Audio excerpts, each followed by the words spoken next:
Hello everyone, kamusta po kayong lahat dyan? So sobrang tagal natin, almost 11 days tayo. 11 days talaga tayo, hindi tayo nakapag-share. So ngayon nag-scan ako dito sa aking cellphone sa mga comment section. So may nabasa tayo na nakakahiya naman na kung hindi tayo magre-respond kasi nga ito ay napaka-importante at para ito sa lahat na merong mga sari-sari store. So yung ating pag-uusapan ngayon ay tungkol dito sa ating dokumento dito sa ating tindahan, yung ating regarding doon sa ating mga permits. So meron kasing isang sari-sari store owner, nagtatanong siya sa akin, paano daw siya makakakuha ng mayor's permit kasi daw ang kanyang tindahan ay kumbaga wala silang land title sa tindahan nila. Wala daw tax declaration ang kanyang pwesto. So, ibig sabihin siguro baka ano yung pwesto niya, hindi sa kanila. At hindi rin naman siya nagre-rent doon. So, pero sila lang mismo ang nagtitindahan, pero hindi siya nagre-rent, pero walang tax declaration. So, sa makatuwid, ang walang title, land title ang kanyang tindahan. So, para dyan, kasari, ito yung aking sagot, no? So, hindi naman tayo expert. So, sa nalalaman ko lang tungkol dyan sa mga ganyang cases, hindi po talaga nagbibigay ng mayor's permit si mayor dahil si mayor sa inyong lugar or kahit dito sa amin. Kasi nga, ang iyong tindahan ay, kumbaga, hindi nyo sarili. Hindi nyo yung sarili yung pwesto. Yung pinagtatayuan ng yung tindahan ay hindi nyo pwesto. So, hindi ka talaga makakakuha dyan ng mayor's permit. Maliban lamang po kung yung tinatayuan ng tindahan mo ay merong may-ari at ikaw ay nagre-rent, so pwede kang kumuha dyan ng mayor's permit.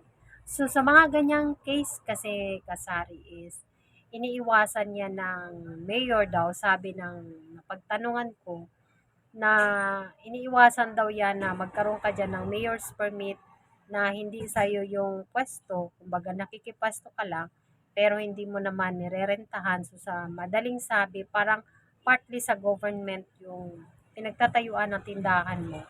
Kasi one reason dyan na iniiwasan ng magkaroon ka ng mayor's permit, kasi just in case na magkaroon ng road widening, ayun, kung napapabilang sa malapit sa kalsada ang iyong tindahan, obligado po ang gobyerno or si mayor na bibigyan kayo ng relocation site para sa pagtatayuan ng iyong tindahan. Kasi nga, binigyan kanya ng permit o permiso, business permit na magtayo ka ng tindahan sa pwesto na yan. So, yun yung pinaka one reason na hindi ka ini-issuehan ng mayor's permit. So, better na yan, kasari, na wala kang mayor's permit. At least wala kang annually na nire-renew. And mahal din kasi yung mayor's permit kung kukuha tayo sa ating sari-sari store. So, advantage sa'yo yan. Huwag ka nang mag-alala tungkol dyan. Ayan. So, isa pa nating kasari-sari itong ating video ngayon ay tungkol ito sa mga tanong ng ating mga commentor dito sa ating comment section.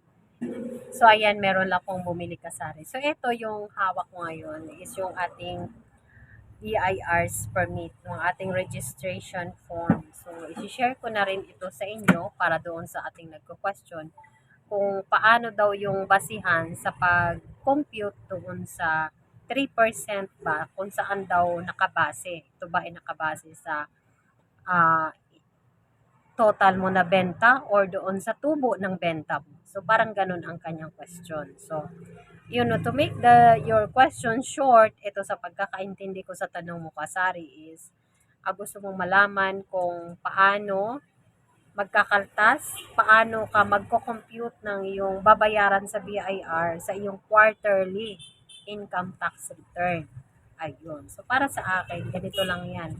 Simple lang dahil tayo naman ay sari-sari store or sari-sari store business lamang. Hindi naman masyadong kalakihan ng ating negosyo. So, hindi yan masyadong mahigpit si BIR sa atin. No? Pero bago natin pag-usapan yan, gusto ko munang i-share sa inyo yung ating sagot doon sa question ng ating isang kasari-sari store owner. Ako kasi ganito yung ginagawa kong mga kasari. Tinototal ko lahat yung benta ko for the whole month. for 3 months. Kasi quarterly nga tayo nagre-remit doon sa ating bayarin sa BIR. So, tinototal ko yung 3 buwan and tina-times ko lang yon sa 0.03% kasi 3% lang ang ating payable, ang tax payable natin doon sa BIR. So, yun natin bayarin. So, yun no, tina-times ko lang yan kung magkano yung aking total and yun yung aking nilalagay sa form at yun yung aking binabayaran. So, ano namang klaseng form yun? So, ano bang klaseng form ang ginagamit natin? So, nagsalamin tayo dahil hindi natin masyadong makita kung ano yung ating iba-vlog for today. So, dito tayo sa aking binabayaran. Sa akin ito yung aking binabayaran every quarter sa BIR. Ang ginagamit ko is quarterly remittance return. Yung 1601-EQ. Ayan. So, dito, tinatala ko dito kung magkano yung aking babayaran for every quarter. So, ayan. So, meron tayo sa every quarter naman, quarterly percentage tax return.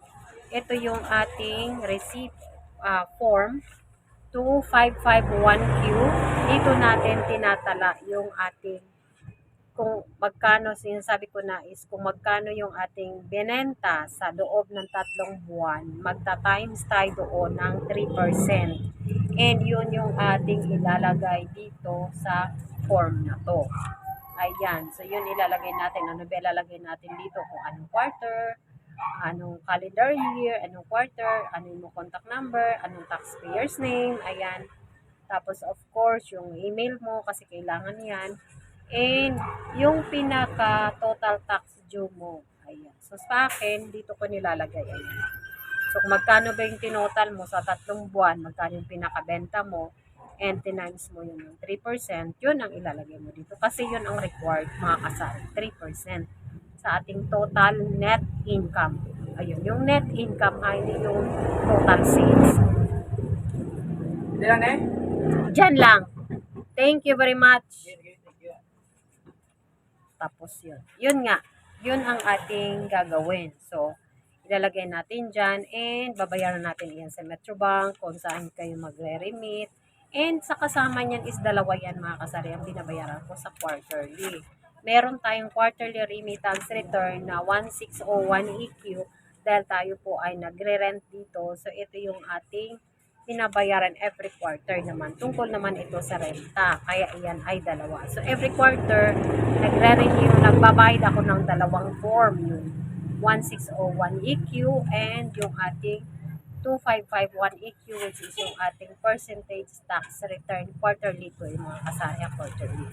And pagkatapos niyan, ito lang yung dalawa. So, ilang quarter ba sa isang taon? Ayun. Yun ang babayaran natin.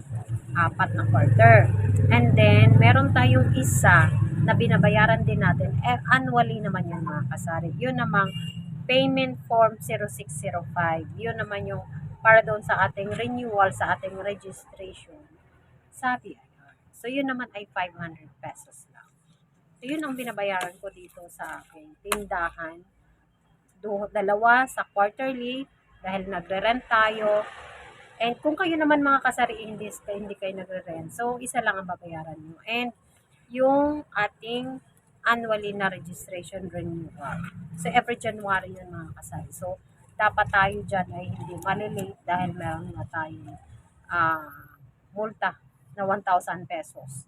Kapag tayo ay nalilate sa piniprescribe nila na date, kung anong date yun, dapat babayaran natin bagong mag-lapse. Kasi pag pinalaps mo yan, meron ka ng multa na 1,000 pesos. What is 1,000 malaki? So yun mga kasaring, no, ang tanong doon sa ating pinaka-commentor na pangalawa. So ito yung naman pangatlo natin na sasagutin ngayon is paano daw niya mapanatili ang kanyang tindahan kasi wala na daw wala na daw laman ang kanyang tindahan. So, nagtatanong siya sa akin, nagpapatulong si Kasari kung paano daw ang niyang gagawin dahil sa nanonood daw siya sa aking vlog at nakikita daw niya na hindi naman daw ako nalulugi. At sa halip nagre-renta pa raw ako tapos hindi raw ako nalulugi. Yung tindahan ko ron ay tumutubo daw. So, yun ang ating topic for today. This is very crucial kaya kung meron kayong ginagawa dyan. Makinig muna ng mabuti dito sa inyong mother dahil ang ating pag-uusapan ngayon ay napakahalaga na for us to earn more profit every day. Ayan, so para makikita, ay situate na, makikita natin na kumikita ang ating tindahan. So, paano ba yun? So, yun daw kasi siya ay bago lang, no? Bago lang kanyang tindahan. At kalbong-kalbo na daw ngayon. Wala na daw laman. So, ano ho ba raw ang aking strategy? Ayan. So, sa lahat naman ng negosyo ay may kanya-kanyang strategy yan. So, eto, my strategies, gusto ko i-share sa inyo for free. Ayan, for free. Walang bayad, mga kasari. Matutunan nyo dito sa topic ko na to, itong pangatlong set ng topic natin sa video ito is paano ko daw napanatili na ganito na marami pang naman. So, simple lang. Right decision. Decision making. Ayan. Right decision sa paglalagay ng mga presyo sa ating mga paninda. So, yun ang crucial pagdating dito sa ating tindahan. Paano ba ang tamang pagpupresyo? Yun. Kasi, nagkaka-profit tayo sa pamamagitan ng ating right decision making sa pagpa-price. Meron kasi ibang tindahan na basta na lang mag-put up ng tindahan at gusto niya is mababa ang kanyang presyo. Hindi niya iniisip na kapag mababa ang presyo mo, hindi ikaw kumikita and at the same time, hindi malabo ikaw makapag-roll dahil syempre, kumuha ka dyan ng mga pangailangan mo sa tindahan mo and mga baon ng anak mo. Ayan. So, kung tutubo ka lang dyan ng mahina-hina na hindi mo iniisip yung tama talagang tubuan ng isang tindahan. Dahil sa gusto mo na mababa ang presyo mo, mababa kang magpatong ngayon. Ang tanong, hanggang saan kaya tatagal ang tindahan mo kapag hindi ka marunong magpresyo? So, yun ang crucial sa isang tindahan. Dapat marunong ka mag-pricing. Kasi kung hindi ka marunong pricing, mapaparehas ka dyan sa mga nakikita ko na mga tindahan na ako dito. Tapos doon is may mayroong mga sumusunod doon sa harapan. Ilan ba yan sila dyan? 4. So, yung isa is totally sarado na. And may nag-o-open ngayon ng another bigasan din siya. So, nakikita ko naman yung bigasan niya 2 weeks pa lang ngayon. Ang presyo ko sa akin is, andun ako sa 60 kasi mataas na ang bigas ngayon. Siya nandun sa 57. Yung isa ko naman na 55, siya nandoon sa 48. So, kumbaga, binababaan niya yung presyo niya.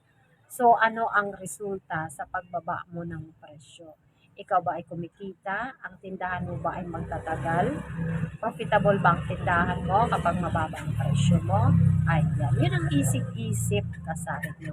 Hindi ba sa mag-put up ka lang da ng business and gusto mo baka pa para mababa ka sa katabi mo is babaan mo na ang presyo mo. So, dahil gusto mo mas mabenta ka. Pero hindi mo iniisip ang magiging epekto sa business mo kapag wala ka sa tamang pagpa-pricing. So, yun no, di ba? So, dapat marunong tayong magpresyo para ang tindahan natin ay magtagal, ang negosyo natin ay magtagal dahil ito yung ating bread and butter. Dapat marunong tayong mag-put up ng ating decision-making process sa ating tindahan, no? So, kung hindi ka marunong magpresyo, kalaunan hindi magtatagal ang tindahan. So, yun lang mga kasaring aking mga nabanggit na mga makahalagang bagay kung paano tayo makapagpatuloy at hindi tayo maparehas sa iba na nagbibiglang nagsasarado kaagad ang kanilang sari-sari store. So, hanggang dito na lang po at marami na tayong nakakwento-kwento ngayong araw. So, maraming salamat po sa inyong mga kasari sa patuloy na pagpanood sa aking video. So, bye for now!